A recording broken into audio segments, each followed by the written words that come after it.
So, we get angry. Hi everybody, it's Annette from The Art of Intuition. And today we're going to talk about getting angry and still getting angry, even after we get through certain parts of Ascension. We get this feeling that we don't get mad anymore. You know, that all of a sudden, I don't get angry, I don't get triggered, none of that stuff happens. Which could not be farther from the truth. Because we do get angry, we do get triggered, we do get agitated.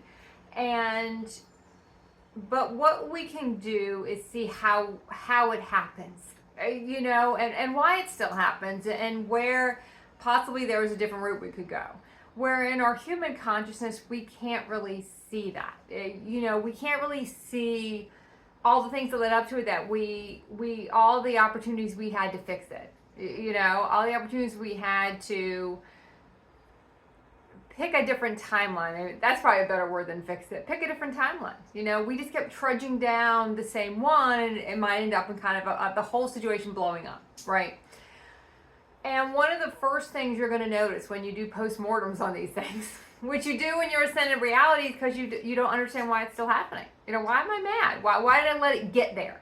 Why did I let it get to the point where I was mad? Which means it's not aligned.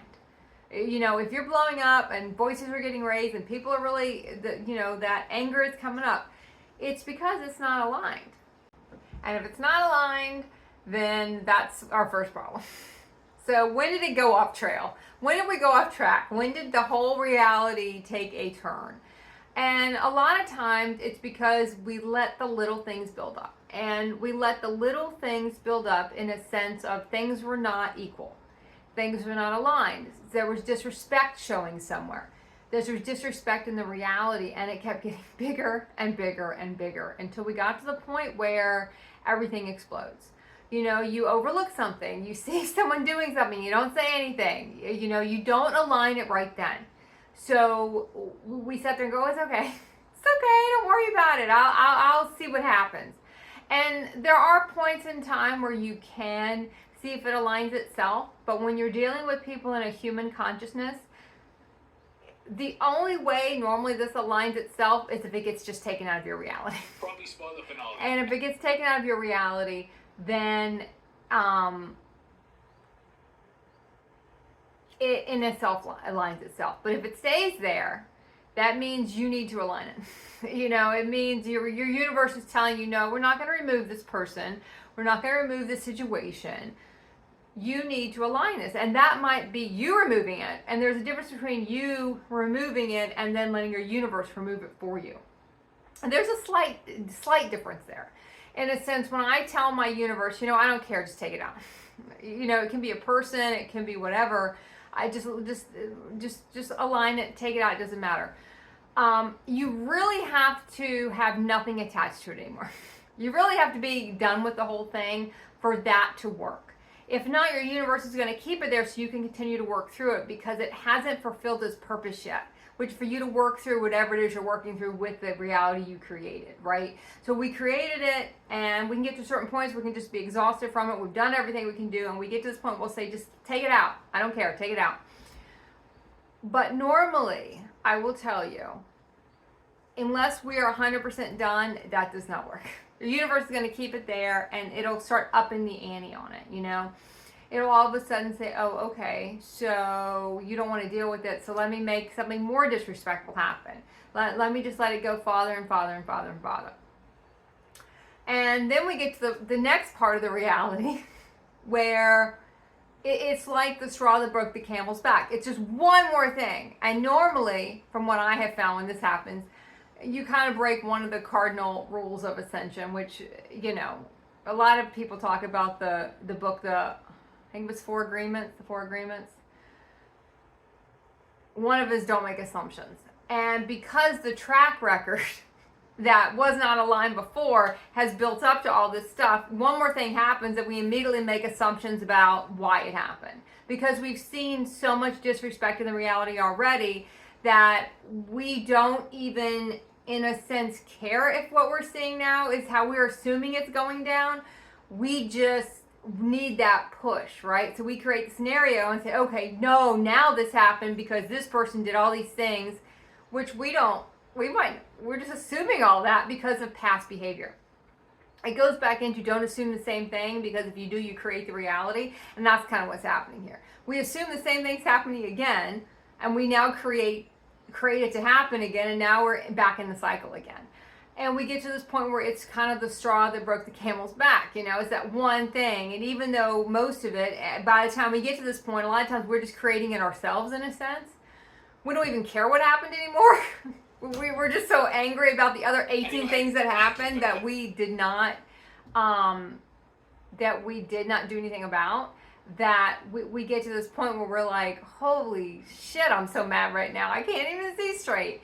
Now, there's a time when you're in our human capacity, we don't see all the things that led up to it. We don't see how we created it. We don't see how we were responsible for it.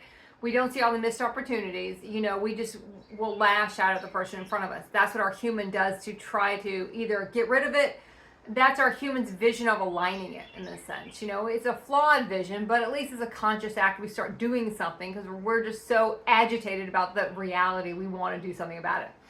You see a lot of the collectives doing that now. They're so agitated about the reality, they just want to do something about it. A conscious decision from an unconscious program, right? It's making a choice, but not from a place of awareness, really. It's just making a choice from a program, really. So, but we get to a point in ascension where we feel like we've moved past that. So when we get these situations happen, we're like, how did I let it get that far? And why did I then make the assumption? And now I'm really pissed. And now I've just gone into this whole thing gangbusters. And even if we can kind of pull back and say, okay, let me take some time on my own to see what's going on. Let me start peeling this back. Because we have learned, you don't go into realities when you have a lot of emotion on it, when you're trying to align it. You have to get your emotions out first, because that is what fuels humans as emotions. That's why we confront when we're pissed off. We're confront when we have all this emotion around the subject. It drives us forward, okay? And that's what humans' consciousness needs, and that's the fuel for human consciousness. In ascended realities, for our ascended aspects, we don't require emotion. We have to clear that first and then look at the situation and go, okay, do I need to do something here without the emotion around it? Now, sometimes that'll work and we can get away from it for a while, and sometimes our anger will motivate it in other people. And then that can spark another spark where you have everyone else getting agitated about the situation, and then if they don't have the same consciousness you're at, they can't take the step back, and they can't wait a minute and take the step back. And maybe for a while we don't want them to, because they're doing what we kind of want to do, but we know we shouldn't be doing that, right? We shouldn't be going in with the anger. So sometimes we'll let other people go in with the anger, and we'll step back and look at the reality and see, wow, this thing has just gotten completely out of alignment so fast, because when the first crack in that wall came up, we did not address it. So there's a lot going on right now with anger. A lot of anger clearing in the collectives, and there's going to be a lot of anger clearing in a lot of people's, on a micro level in our own realities. So I do urge you to really take a look at, if you're already at anger, look at how long you let it go on. Look at maybe perhaps why it went on this long. If you're not quite at anger yet, but you can see the situation is not aligned, start looking at how to deal with that. Start seeing, what is going on. Is this something my universe is going to force me to deal with? Or can I maybe just tell my universe to take care of it? Unless we have no emotions around the subject, like I said, that's not going to work.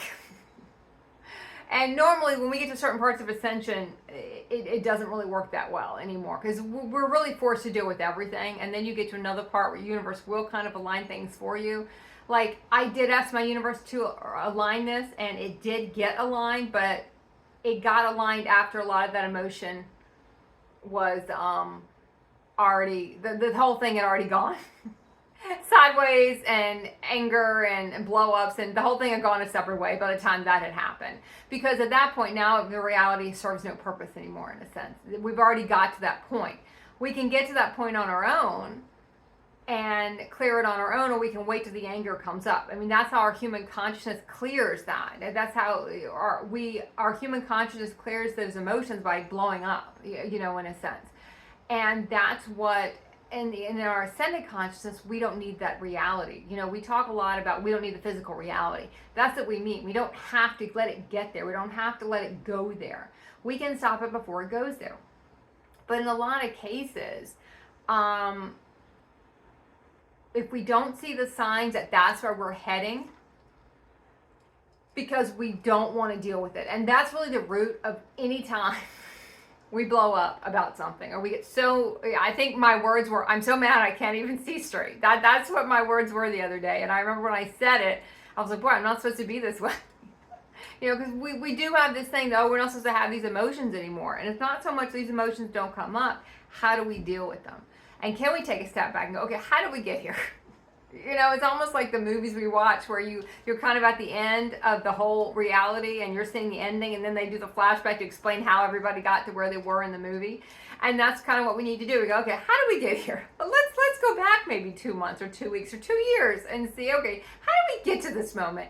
And where along the way could this have gone a different way than the way this has gone? Because we're not perfect. And we are going to have these instances that come up. But until we can really pull them apart and see, okay, how did I get here?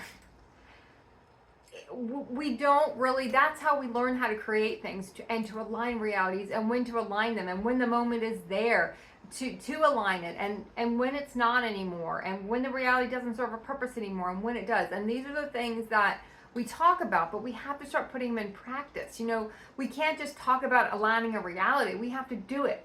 But until you see how you didn't do it, you can't understand how, you can't teach ascension in this sense. You know, you can activate the consciousness in someone else. You can get someone to look at a reality and then activate their consciousness about what they're creating and how they created it. But ascension is not theoretical.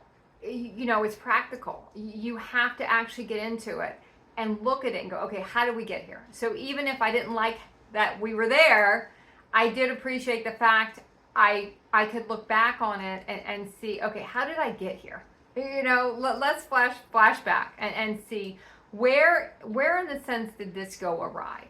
Because like I said, what you might find is you might be able to take a step back and try to hold it for a minute or two, or 10 minutes or 2 hours until you get it out. But other people around you might not be able to do that. And then the situation can still boil over. So I'm going to make this super short today. Don't be judging of yourself when you get mad. Don't be judging of yourself if you explode about something, you know. But don't not take accountability for that either. You know, not judging yourself and not taking accountability and agency for it are kind of they're two different things. We cannot judge ourselves for it, but we can still take agency for it, and we can take accountability for what we did and how we created that reality and how we let it go sideways and sideways and sideways, and see how other people also allowed it to go sideways until we got to the point where you'll see how different people reacted in it. You might be able to step back because normally you might not be the only one getting mad. But if you have human consciousness getting mad, it'll be that one thing and then that's it. You know, they just go. You know, that's done. They're going to now go over. They're going to now face that issue down with a lot of anger, and really nothing will probably get accomplished except clearing of the anger, which is important. Or you might be able to step back and say, okay, well, yeah, I was mad. Yes, I could try to clear it, but it didn't go that far. I wasn't in the full-blown marching over there, you know, so mad about something. So just look at where you are, the part you played in the reality, if it did involve other people, how everyone reacted in it. It's going to give you the sense of where everyone else is in the reality. What aspect is everyone else working from? And you can kind of really start to see it and see, I could see my part in it, and I can see some things I think I was successful at, some things I can look at and go, okay, lessons learned. So I'm going to keep this one short today. All right, keep practicing the art of intuition.